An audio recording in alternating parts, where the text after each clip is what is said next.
Can you hear me okay? Can you hear me okay? Can somebody let me know that you can hear me okay? Hi. Can somebody let me know that you hear me? Can you hear me? Good morning. Somebody say, yes, you can hear me. I can hear the birds. Yay. Good.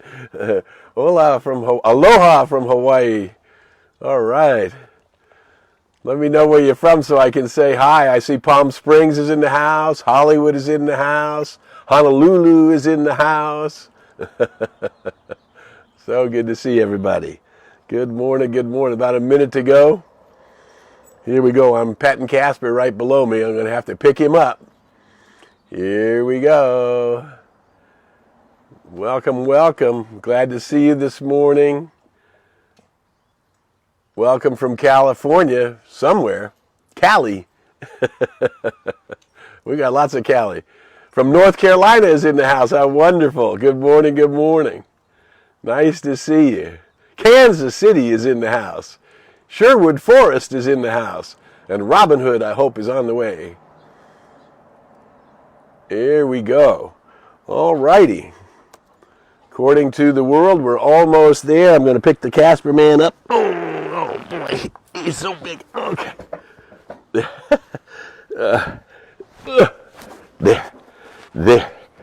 There's the coffee. There's the Casper. Good morning, everybody. Welcome to Coffee with Casper. Glad you're here this morning. We're going to have an interesting chat. All right, big doggy, that's it.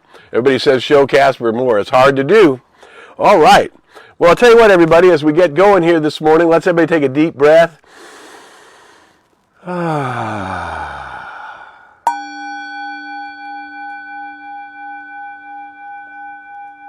Let that breath go into your heart center and just relax. For you have chosen to be right here, right now, to take this little 20-minute break in life and see what might be true in your experience. Good to see you this morning. Welcome from Chicago. So here's the deal. We're all, if you're watching the news, you realize they're now concerned about a second spike, and the numbers are this and the numbers are that. And, the numbers are, they have something called forensic accounting. Welcome, Richard. They have something called forensic accounting. And forensic accounting is when you can't understand the numbers, somebody interprets the numbers, and then somebody else would interpret the numbers differently. And, you can look at numbers depending on you don't know which numbers mean what. So the truth is we need to separate ourselves from the world. And what's happening in the world right now is a giant reset. We're seeing that this virus has no respect for boundaries or borders or land masses. It's simply a thing in the world that's happening. And we need to do several things. We need to understand that math is math. A long time ago, when the Institute of Noetic Sciences was starting, Willis Harman was the first president. I had the opportunity to know and speak with him on many occasions. And one of the articles in that early Noetic Science magazine says, isn't it interesting that math, which is a construct of the mind of man, points to so many scientific or principal realities.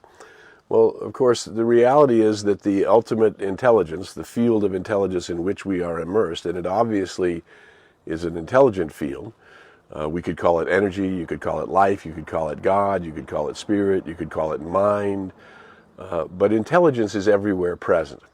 And of course, the big question, one of the things that Einstein was asked at the end of his life is, what's the most important question?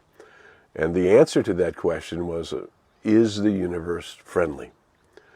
Well, if there is a universe and if there is an eternality beyond physical form, that there is that which births physical form, then two things must be the truth about it. It must be harmonious with itself. Otherwise, it could destroy itself, or something within it could rise up and destroy it. And it must be self-supplying, meaning it must be abundance. So we could then say that harmony and peace and abundance are the nature of the universe itself, not the nature of the mind of humans and what minds of humans have done. It's like we talked about several weeks ago, and here we are in 4th of July, celebrating the Declaration of Independence, and that's, we believe in life, liberty, and the equal justice and the pursuit of happiness for all. Now, everybody says, well, look at all the upset in the street, look at all the problems in racism, look at all the problems in separation. Separation does not come from the universe itself. Clearly, the universe itself is diverse.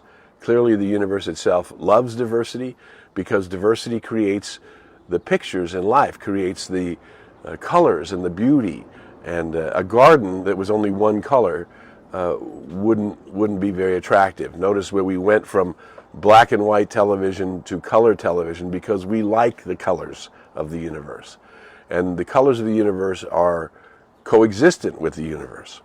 So we realize that the universe itself must be harmonious, it must be peaceful, and it must be abundant. Now, if we're created in the universe with free will, and supposedly in the image and likeness of the One, then our true nature must be peaceful, must be harmonious, and must be abundant. Now, what we have done with it, because humanity is waking up to this reality of only one and the interconnection of all things. You cannot not notice that this virus shows that when you're connected, it spreads like crazy. Things are connected. All things are connected. And so I am connected. What I create is connected. How I live my life is connected. Everything is connected, and everything is affecting everything else.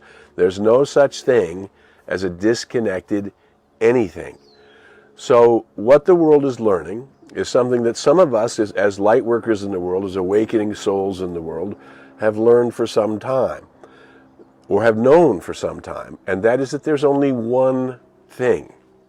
There's one life, one truth, one universe, one energy. Energy and matter are equal and interchangeable. Energy doesn't die, it changes form.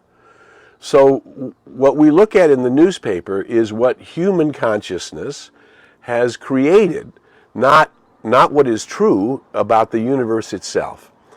And so here's what we're talking about today. Today I would like to remind everybody that consciousness, that's the sum total of who you are and what you think about and where your attention goes.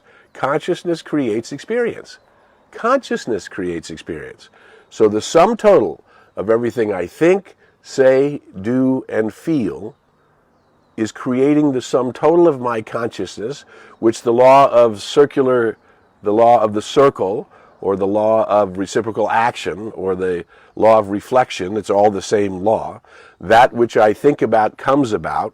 That which I am returns to me. It's the law of the circle. Everything is goes around and comes around, yes? And it's starting in each of us. So where we put our attention and understanding that our consciousness is creating what's happening in our experience, not exclusively, because the race is creating it also. And we belong to the race. And this is where my friend Walter Starkey, the wonderful author, he wrote a book called The Double Thread, and we have mentioned this before. And this is what's happening in our time.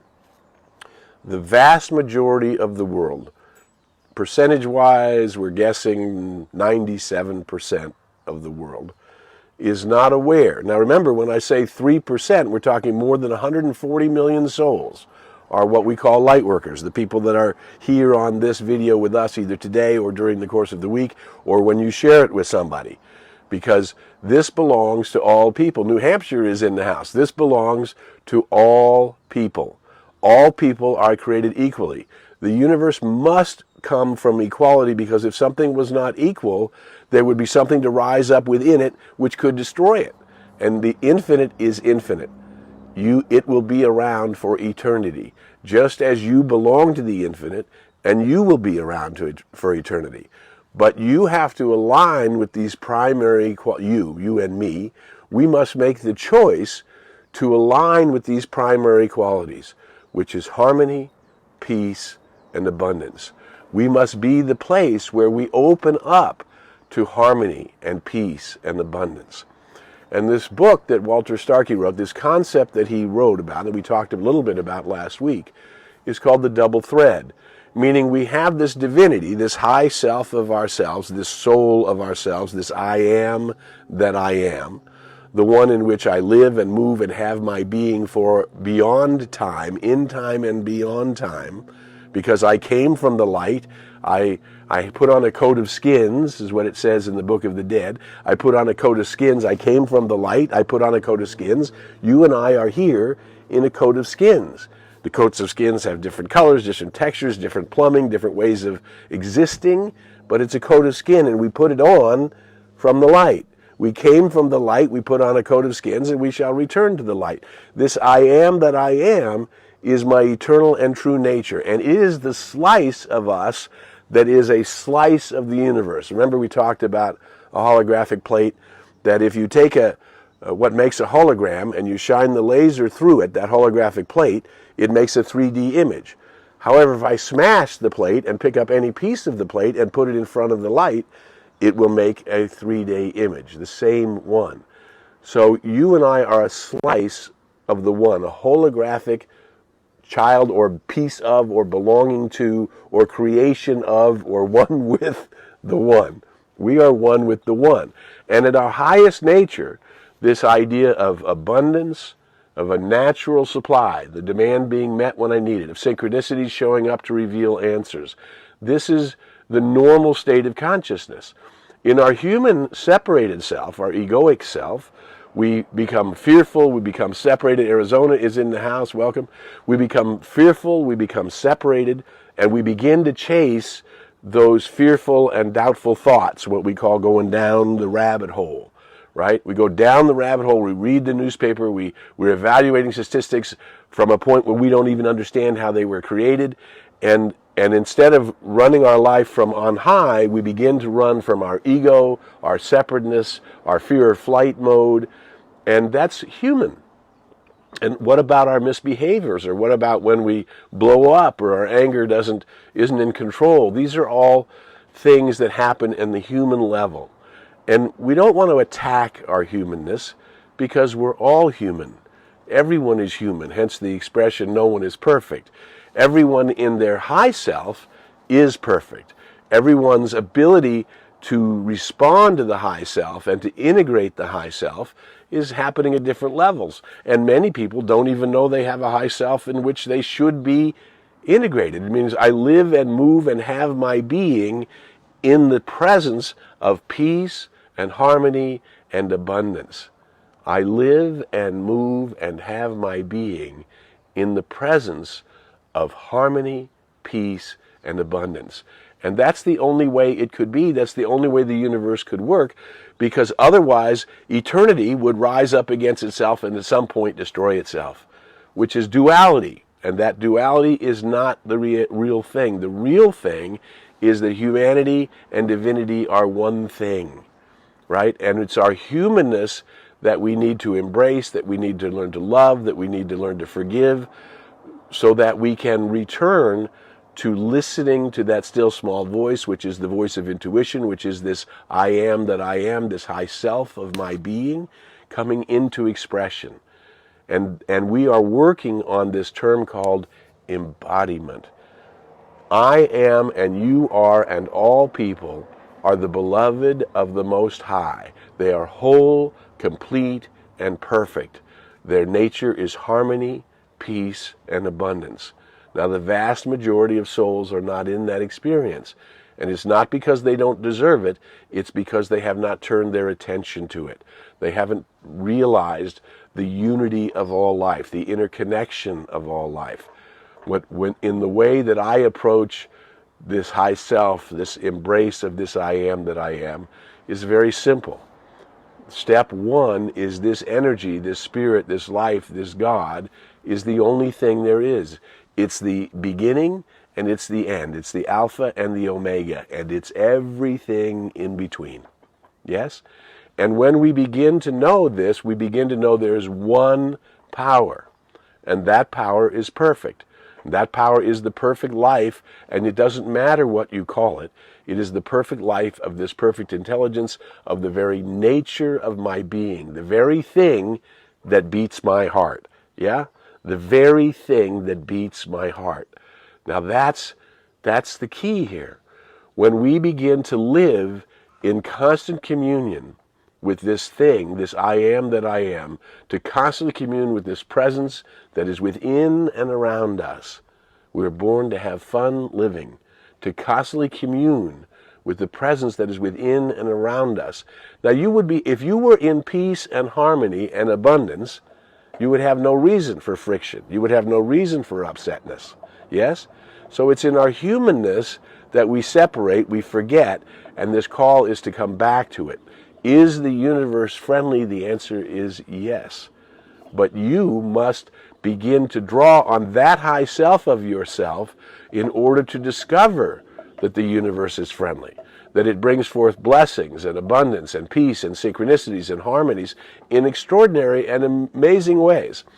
One of the things we've been putting out recently is that synchronicity was going to reveal the answers. You're going to get the answers you want through synchronicity. And I just tell you yesterday, it was the funniest, most interesting little shopping experience. I'm out shopping for groceries for my wife and I for the week, and I'm in the market, and I'm remembering as I'm I have everything in the cart that I wanted, and praise God, and I'm remembering that my wife wanted this particular kind of vegetarian cheese, which happens to be called ciao, which I believe is Italian for I love you, or a greeting kind of like the Italian aloha, right? And so I had everything, and I thought, well, maybe I thought I knew where this stuff was. I'd bought it at that market before, and I couldn't find it, and so I had everything, but something said, no, get the vegetarian cheese. So I go walking to the manager's counter over there, and I say to the managers, excuse me, there's this wonderful product called, a veggie cheese product called ciao. Just then, right to the other side, a woman walks by and says, ciao, that stuff is fantastic. Do you want me to show you where it is?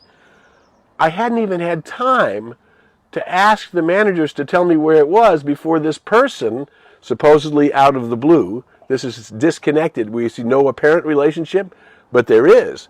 The relationship was coming from my consciousness and my intent to find this product, to find this veggie cheese, right?